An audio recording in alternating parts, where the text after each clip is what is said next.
Student, today we are going to read factors which determine the demand. In this portion, we will read the factors which influence or determine the demand, and major ones are given in this portion. First one is the price of good. So, most important factor which impact on the demand, that is its price. If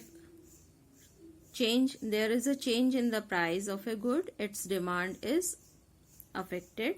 Usually demand increases with decline in price of a good. अगर किसी चीज के price में decline हो रहा है, कमी हो रही है, कम हो रहा है, तो उसकी डिमांड इंक्रीज हो जाएगी. और वहीं ऑपोजिट साइड में क्या हो जाएगा, decrease with in its price. अगर किसी चीज की प्राइस राइज हो रहा है, हाई हो रहा है, तो उसकी डिमांड कैसी हो जाएगी, डिक्रीज हो जाएगी. तो यहाँ पे ऑपोजिट रिलेशन होता है, opposite relation between the price and demand. Second one is income of consumer. So quantity demanded of a good also depends on income of consumer.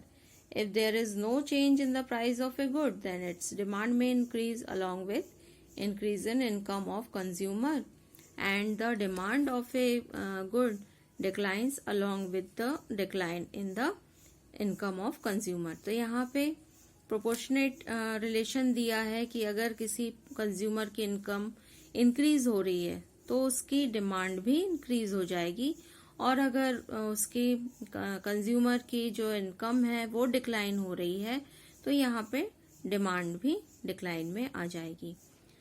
Next one is a distribution of wealth. तो distribution of wealth यानी क्या हो जाता है कि अगर किसी country में wealth is centralised in the hand of few individuals, कुछ लोगों के हाथ में ही वेल्थ है, तो उस पर्टिकुलर कंट्री में या एरिया में demand for luxurious good will increase. तो आरामदायक वाली जो चीजें हैं या लग्जूरियस चीजें हैं, अगर वेल्थ सेंट्रलाइज्ड है, इस कंडीशन में लग्जूरियस गुड्स की डिमांड इंक्रीज होगी. और इसके ऑपोजिट में क्या होगा कि अगर इक्वल डिस्ट्रीब्यूशन ऑफ वेल्थ है, यानी gap between the rich and poor class, तो significantly then the demand of necessary and comfort good will increase. तो यहाँ पे क्या हो जाएगा, necessary good and comfort good, इसकी डिमांड ज्यादा होगी. अगर वेल्थ सेंट्रलाइज्ड है तो लग्जूरियस गुड्स की डिमांड होगी, और अगर इस तरह का गैप नहीं है रिच और पुअर के बीच में, तो इस कंडीशन में नेसेसरी गुड्स और कंफर्ट गुड्स, इनकी डिमांड ज्यादा की जाएगी. Next one is taste and preference of consumer. So demand of a good is also affected by taste, fashion, habits, customs and tradition of the consumer. So demand for those goods which attract attention of the consumer more also increase. For example, consumer start drinking coffee more as compared to tea, then the demand of coffee will increase and demand of tea will decline. तो अगर किसी consumer के test में change आते हैं, consumer किसी particular area के coffee पीना स्टार्ट कर रहे हैं या कॉफ़ी ज़्यादा पीते हैं कंपेयर टू टी, तो वहाँ पे किस चीज़ की डिमांड ज़्यादा होगी, कॉफ़ी की, और टी की जो होगी वो कम होगी. तो यहाँ टेस्ट, प्रेफरेंस वगैरह, हैबिट्स, कस्टम्स, ट्रेडिशंस, इन सारी चीज़ों पर डिमांड बहुत ज्यादा डिपेंड करता है. Next is change in the price of related goods. तो रिलेटेड गुड्स, सब्सटीट्यूट गुड्स हम लोगों ने पढ़ा था. In case of substitute good such as tea and coffee, if there is decline in price of tea, then demand of coffee will decrease, because now people will start using T in place of coffee. अगर T की कीमत जो है, price, वो बहुत कम हो गई है, उस कंडीशन में लोग अब कॉफी पीना छोड़ के वापस किस चीज को पीना शुरू कर देंगे, टी के लिए. तो सब्सटीट्यूट गुड में इस तरह के चेंजेस होते हैं. If the price of T increases the demand of coffee will increase, है ना। लेकिन अगर टी की प्राइस इंक्रीज हो रहा है तो इस कंडीशन में कॉफी की डिमांड इंक्रीज हो जाएगी। तो ये सब्स्टिट्यूट गुड्स के बारे में है। और कॉम्प्लीमेंट्री गुड्स हम लोगों ने पढ़ा था, such as car and petrol. तो if the price of petrol increases then demand of car will also decline. यहाँ पे भी दिया हुआ है कि अगर किस चीज की प्राइस, पेट्रोल की प्राइस इंक्रीज हो रही है तो कार की डिमांड कम हो जाएगी। और इसके अदर में अगर हम लोग देखें, price of petrol reduces then the demand of car will increase. Next one important point, that is population. If there is increase in population of a country then the demand of goods will also increase there. Population अगर increase हो रहा है तो उस condition में demand भी increase होगी. Next is expectation of change in price in the future. अगर किसी भी चीज के प्राइस में एक्सपेक्टेड है कि आगे जाके उसकी प्राइस इंक्रीज होगी, तो उस कंडीशन में उसकी प्रेजेंट डिमांड जो है वो इंक्रीज हो जाती है। और अगर हमें लगता है कि आगे जाके किसी भी चीज की एक्सपेक्टेड प्राइस जो है वो डिक्लाइन होगी, तो फ्यूचर एक्सपीरियंस के हिसाब से उस चीज की भी प्रेजेंट डिमांड जो है वो डिक्लाइन में आ जाएगी। हम लोग एग्जाम्पल दे सकते हैं, जैसे ऑनियंस के लिए। ऑनियंस के लिए अगर हमें पता चलता है कि 1-2 हफ्ते में किसी उसकी प्राइस इंक्रीज होने वाली है तो हम ज्यादा परचेज करके रख लेते हैं।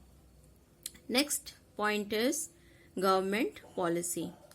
If the government makes increase in taxes then due to decline in income और due to increase in the price of good there is decline in demand. तो अगर गवर्नमेंट टैक्स इंक्रीज कर रहा है तो कंज्यूमर्स के जो इनकम है वो क्या हो जाता है, वो डिक्लाइन हो जाता है। और इस कंडीशन में किसी भी चीज की जो प्राइस है, प्राइस तो इंक्रीज हो रही है। तो इस कंडीशन में हमने क्या पढ़ा हुआ है कि प्राइस इंक्रीज होता है तो डिमांड उस चीज की कम हो जाती है।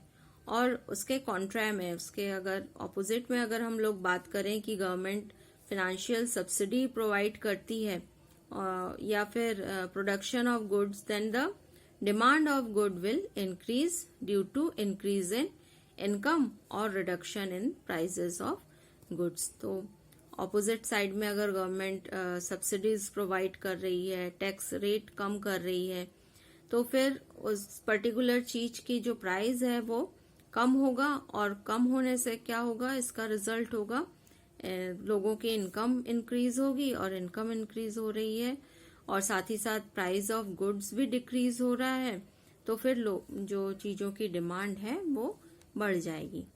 Next point is climate. Climate of a region also has an impact on demand. For example, demand of woolen cloth will be more in the region with cold climate, while their demand will be less in the region of hot climate. तो climate condition के हिसाब से भी कई चीजों की demand refer करती है।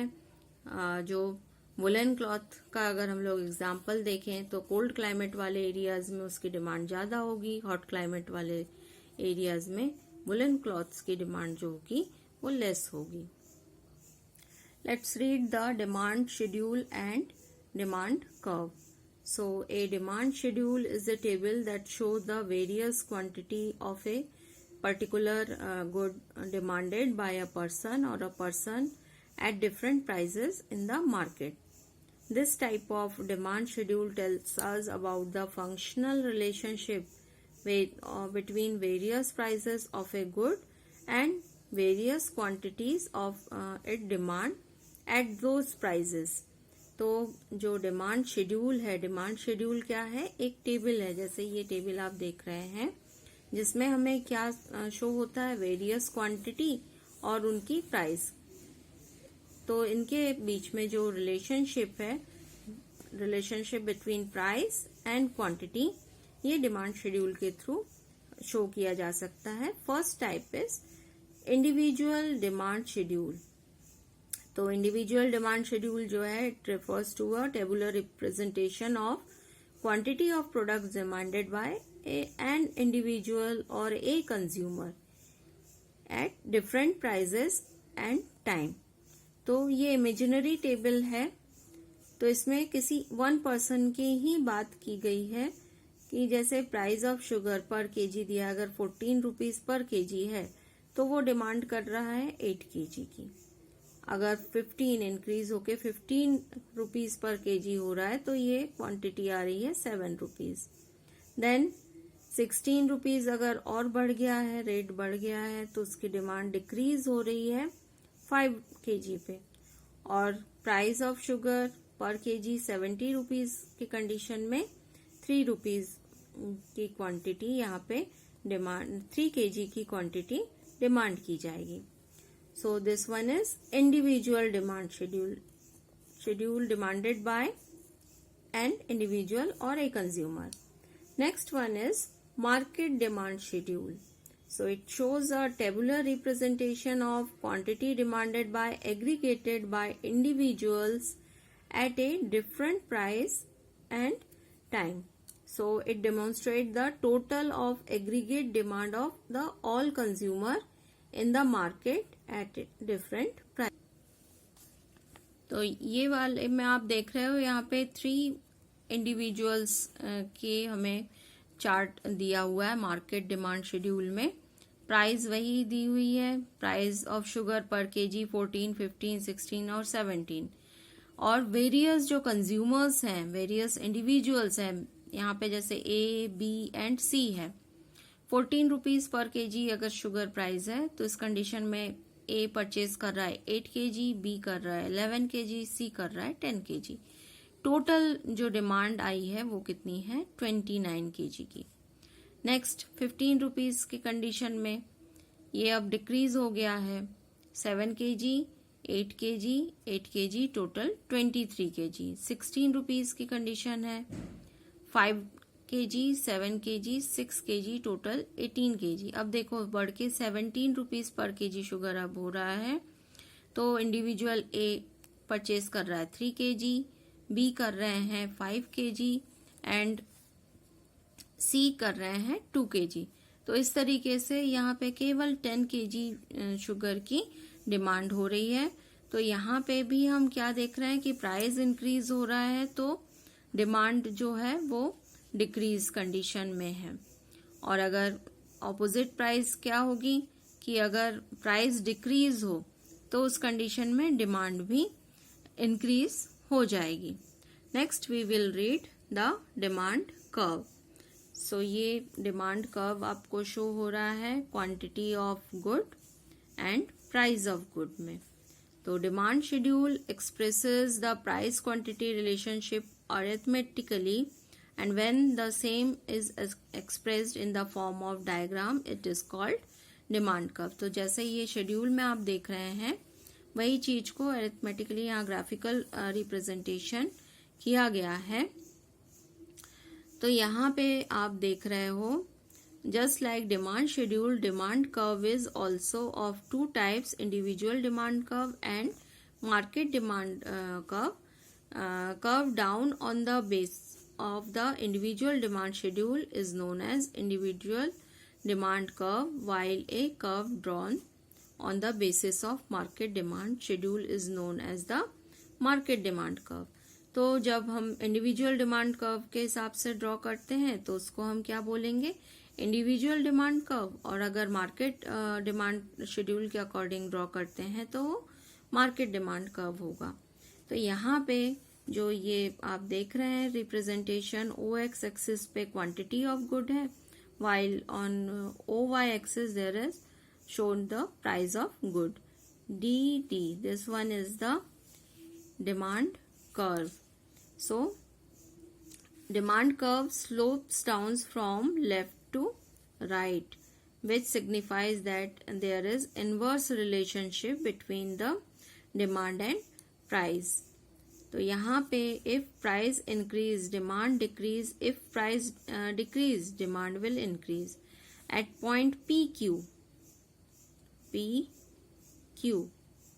demand of a good,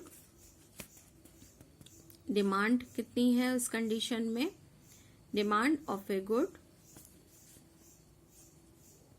is O Q, P Q price पे डिमांड ओ क्यू है।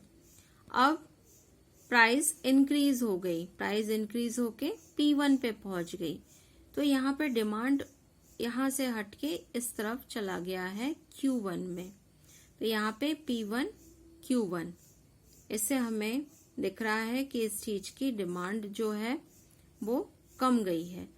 अब मान लीजिए प्राइस जो है वो डिक्रीज हो गया है, P से अब डिक्रीज होके P2 पॉइंट पे आ गया है, तो इस कंडीशन में जो डिमांड है ये बढ़ गई है, और यहाँ पे हमें जो दिख रहा है कर्व प्राइस दिख रहा है, तो ये PQ से शिफ्ट होके P2 Q2 पे आ रहा है। ठीक है, तो ये इन पॉइंट्स को अगर हम मिला देते हैं तो हमें ये DD कर्व, डिमांड कर्व दिख रहा है। While creating demand curve, we assume that there is no change in income, taste, nature, etc. of the consumer. Price of the good associated with the consumer remain unchanged. This curve denotes the stable condition.